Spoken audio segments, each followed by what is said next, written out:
राष्ट्रपति द्रौपदी मुर्मू गुरुवार को ग्वालियर के अटल बिहारी वाजपेयी भारतीय सूचना तकनीक एवं प्रबंधन संस्थान के चौथे दीक्षांत समारोह में शामिल हुई। उनके साथ राज्यपाल मंगूभाई पटेल, मुख्यमंत्री शिवराज सिंह चौहान, केंद्रीय मंत्री ज्योतिरादित्य सिंधिया के अलावा अंचल के गणमान्य नागरिक कार्यक्रम भी शामिल हुए।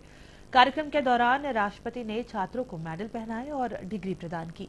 राष्ट्रपति द्रौपदी मुर्मू ने कार्यक्रम को संबोधित करते हुए कहा कि यह दीक्षांत समारोह इसलिए भी विशेष है क्योंकि इस संस्थान के कार्यकाल के 25 वर्ष भी पूरे हो गए हैं।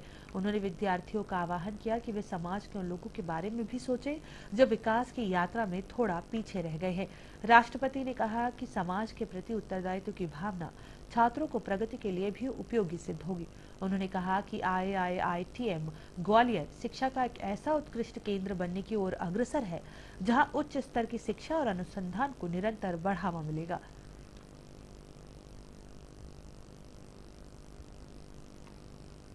प्यारे विद्यार्थियों, मैं उच्च शिक्षा प्राप्त करने वाले आप सभी युवा विद्यार्थियों से ये अपेक्षा करती हूँ कि आप समाज के उन लोगों के बारे में भी सोचें जो विकास की यात्रा में थोड़े पीछे रह गए हैं।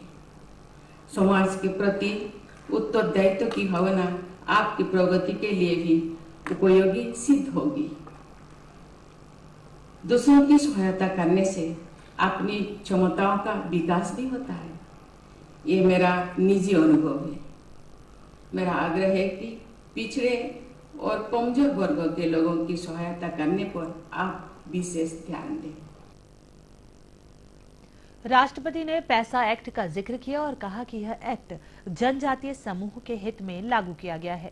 राष्ट्रपति ने कहा कि जनजातीय समाज के हित में केंद्र और राज्य सरकारें अनेक कदम उठा रही हैं। कमजोर वर्गों के कल्याण हेतु कार्य करने की भावना के साथ देश में महिलाओं के हित में भी अनेक कदम उठाए जा रहे हैं, लेकिन समाज में बहुत अधिक शक्ति होती है। राष्ट्रपति ने कहा कि युवाओं का यह दायित्व है कि समाज के पिछड़े लोगों के विकास में अपनी भागीदारी समझे। अपने संबोधन के दौरान राष्ट्रपति ने ग्वालियर की खूबसूरती और यहाँ के स्वर्णिम इतिहास का जिक्र किया। उन्होंने ग्वालियर की खूबसूरती की प्रशंसा करते हुए कहा कि यह शहर अपने महलों, मंदिरों और किलों के लिए प्रसिद्ध है। भारत के इतिहास में ग्वालियर शहर और क्षेत्र का महत्वपूर्ण स्थान है। मराठाओं द्वारा किए गए संघर्ष में सिंधिया वंश की उल्लेखनीय भूमिका रही है। 20वीं सदी में ग्वालियर में आधुनिक उद्योगों को बढ़ावा देने में भी सिंधिया परिवार ने सक्रिय योगदान दिया है। मध्य प्रदेश की अपनी पिछली यात्रा में के दौरान नवंबर में शहडोल में आयोजित एक समारोह में मुझे panchayat extension to scheduled areas act, जैसे कि हम पेशा कहते हैं, का शुभारंभ करने का अवसर मुझे मिला था। ये एक्ट जनजातीय समुदाय के लोगों के हित में लागू किया गया है। जैसा कि आप सब जानते हैं कि जनजातीय समुदाय की सबसे बड़ी आबादी मध्य प्रदेश में है। जनजातीय गौरव दिवस मनाने की शुरुआत भी पहले मध्य प्रदेश में ही की गई थी। जनजातीय समाज के हित में केंद्र और राज्य सरकार अनेक कदम उठा रही है। कमजोर वर्गों के कल्याण हेतु कार्य करने की भावना से के साथ देश में महिलाओं के हित में भी अनेक कदम उठाया जा रहा है, लेकिन समाज में बहुत अधिक शक्ति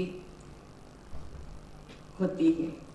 समाज के प्रत्येक व्यक्ति, विशेषकर आप सभी युवाओं का ये दायित्व है कि समाज के पिछड़े लोगों के विकास में अपनी भागीदारी समझे।